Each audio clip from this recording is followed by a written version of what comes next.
Atheist यानी नास्तिक लोगों का आर्ग्यूमेंट एकदम सिंपल है।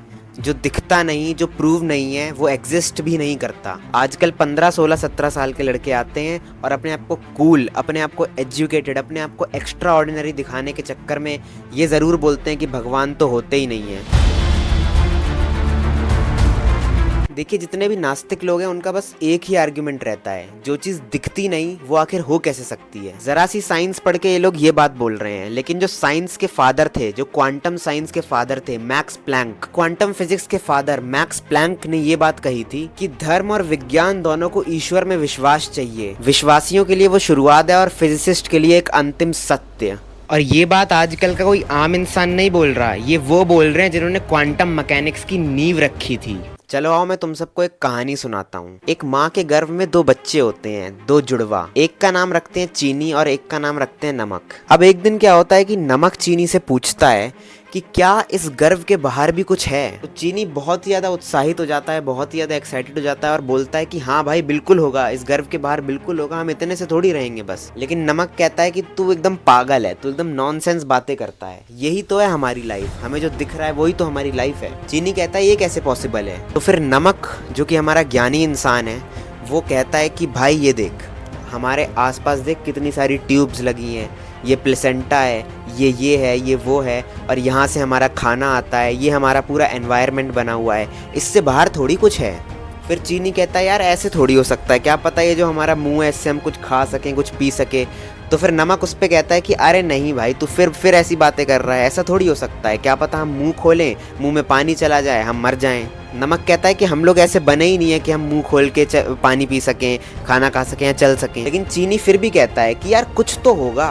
तो नमक कहता है कि चल ठीक है, होगा। तो ये बता कि डिलीवरी के बाद जब माँ के गर्भ से बच्चे बाहर चले जाते हैं तो उसके बाद कोई वापस क्यों नहीं आता। इन बातों को आप थोड़ा फील करने की कोशिश करिएगा, थोड़ा समझने की कोशिश करिएगा। नमक कह रहा है कि डिलीवरी के बाद कोई वापस क्यों नहीं आता। यही सवाल शायद से आजकल के एथिस्ट के दिमाग में आता है कि मरने के बाद कोई वापस क्यों नहीं आता, क्योंकि वो थोड़े नासमझ लोग हैं। तो चीनी कहता है कि चल ठीक है, थक हार के जो तू कह रहा है नमक, वो सब कुछ ठीक है, पर यहाँ पे कोई तो मेरा भगवान है, कोई तो मेरी माँ है जो हमारी रक्षा कर रही है। नमक फिर से लड़ने लगता है और कहता है कि भाई तू फिर नॉन साइंटिफिक बातें कर रहा है, ये देखना आसपास तुझे कहाँ कोई भगवान दिख रहा है, कोई हमारी मदर दिख रही है, ये देख यहाँ पे ट्यूब्स लगी हैं, इससे खाना आता है, ये होता है वो होता है। फिर पता है क्या होता है, चीनी कहता है कि भाई ये जितने भी टिश्यूज़ हैं, ये जितने भी प्लेसेंटा, ये जितनी भी ट्यूब्स यहाँ पे हमें दिख रही हैं, ये सब हमारी माँ का हिस्सा है, ये सब हमारी मदर हैं। और फिर जब कुछ दिनों के बाद वो माँ के गर्भ से बाहर निकलते हैं तो फिर नमक को समझ आता है यार मैं कितना गलत था। ये जो एंड है ना इस स्टोरी का, कि बाद में जाके उसे रियलाइज होता है अरे यार मैं कितना गलत था, माँ के गर्भ से बाहर भी इतनी सारी दुनिया है। यही सेम चीजें हमारे साथ हो रही हैं, हम भी अभी अपनी माँ की गर्भ में हैं और इससे बाहर निकलने का एक ही रास्ता है और वो है अध्यात्म। अब कुछ लोग जो कोर नास्तिक हैं, कोर एथिस्ट हैं, वो कहेंगे कि पता नहीं इसने क्या कहानी सुना दी और बस अपने व्यूज ले गया सारे। इधर आओ तुम्हें एक बात बताता हूँ। युग सहस्त्र योजन पर भानु लील्योताहि मधुर फल जानू, कहीं सुनी सुनी लग रही है। हनुमान चालीसा का एक श्लोक है ये। अब इस श्लोक के अंदर एक युग का मतलब होता है 12,000 साल, एक सहस्त्र का मतलब होता है 1000 साल, और एक योजन का मतलब होता है 8 मील। और जब हम 12,000, 1000 और 8 का गुणा करते हैं यानी मल्टीप्लाई करते हैं तो एक नंबर आता है जो कि है 9,60,000। और ठीक 9,60,000 मील्स पृथ्वी से सूरज की दूरी है। आओ अब एक और चीज पे चलते हैं जो कि है एस्ट्रोलॉजी। एक एथिस्ट, एक नास्तिक हमेशा एस्ट्रोलॉजी से दूरी बना के रखता है और हमेशा उसे एक अंधविश्वास के रूप में देखता है। एस्ट्रोलॉजी मतलब ज्योतिष शास्त्र। देखो साइंस को तो बहुत टाइम लग गया सूर्य ग्रहण, चंद्र ग्रहण को आइडेंटिफाई करने में, लेकिन अगर आप कई हजारों साल पहले भी अब चले जाओ ना, किसी गाँव में एक पंडित से पूछ लेना कि पंडित जी कब पड़ रहा है सूर्य ग्रहण, कब पड़ रहा है चंद्र ग्रहण, तो वो अपना पांचांग देख के आपको 2 मिनट के अंदर बता देगा। यही तो होती है एस्ट्रोलॉजी। और आपको क्या लगता है एस्ट्रोलॉजी का मतलब कि भविष्य की बातें हो रही हैं, ये हो रही हैं?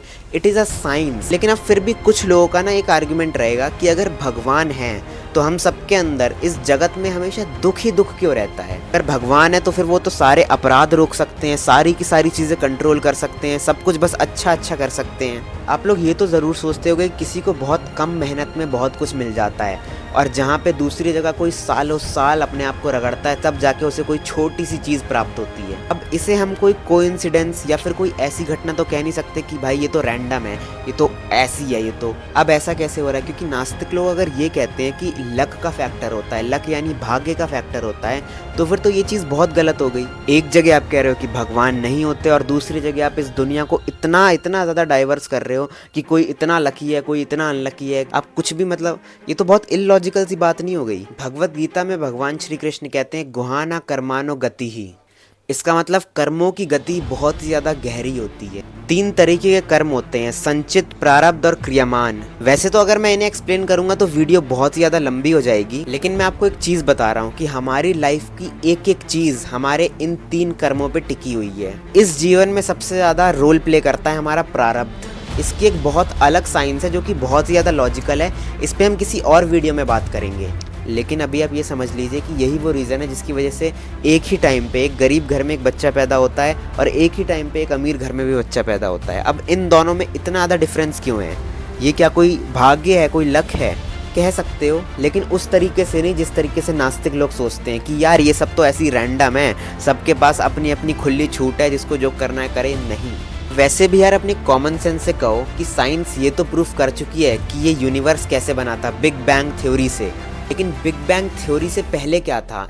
इस जगत से, संसार से पहले क्या था? अगर इस संसार से पहले सब कुछ शून्य था तो शून्य से कुछ कैसे बन गया? कुछ नहीं से कुछ कैसे बन सकता है, खुद सोचने की बात है। और एक और आर्ग्यूमेंट जिसे हम कॉस्मोलॉजिकल आर्ग्यूमेंट बोलते हैं कि हर एक चीज के होने या ना होने का कोई ना कोई रीजन होता है। जैसे कि इन ईयरपॉड्स का काम है मेरे कानों में लगना और मैं इनसे गाने सुनूं। इस ग्लास का काम है पानी पीना। इस डायरी का काम है लिखना। ऐसी हर एक चीज का अपना अपना कोई ना कोई रीजन होता है उसके अस्तित्व का। ऐसी इस ब्रह्मांड का कोई ना कोई तो रीजन होना चाहिए ना। और दूसरी चीज, इस संसार में इतनी सारी फिजिक्स में वैल्यू है, इतनी सारी विज्ञान में अलग अलग वैल्यूज हैं, मोल की वैल्यू, ये वैल्यू, एक्सेट्रा एक्सेट्रा एक्सेट्रा। हर एक चीज की अपनी अपनी एक एक वैल्यू है, समथिंग नंबर, कोई नंबर। तो एक चीज बताओ कि अगर उस नंबर में जरा सी भी कोई ऊंच नीच हो जाती, ज़रा सी भी फिज़िक्स के लॉज में कुछ ऊंच नीच हो जाती, तो ये ब्रह्मांड क्या बन पाता? खुद सोचो अगर साइंस के स्टूडेंट हो तो। ये चीज़ सोचने की ज़रूरत है कि ये सब एकदम परफेक्ट, एकदम सही कैसे है? इसे किसी ना किसी ने तो बनाया होगा। और आप ये तो मानते हो ना कि हम सब एटम्स से बने हैं, हर एक चीज़ छोटे छोटे एटम्स से बनी है। साइंस ने ये तो प्रूव कर दिया कि एटम्स होते हैं, जैसे कि ये भी एटम से बनी है। ये जितनी भी मेरे आसपास चीज़ें दिख रही है सब एटम से बनी है। और एटम्स के अंदर अपनी कोई चेतना, अपनी कोई कॉन्शियसनेस नहीं होती है। लेकिन वही एटम्स जब हमारा शरीर बनाते हैं तो उनके अंदर चेतना कहाँ से आ जाती है, उनके अंदर कॉन्शियसनेस कहाँ से आ जाती है? मैं बस अब एक ही चीज़ कहना चाहता हूँ कि सच का रास्ता थोड़ा सा मुश्किल होता है, लेकिन याद रखना इतिहास हमेशा उसी के साथ खड़ा होता है जो हमेशा सच के साथ खड़ा होता है। जय श्री राम।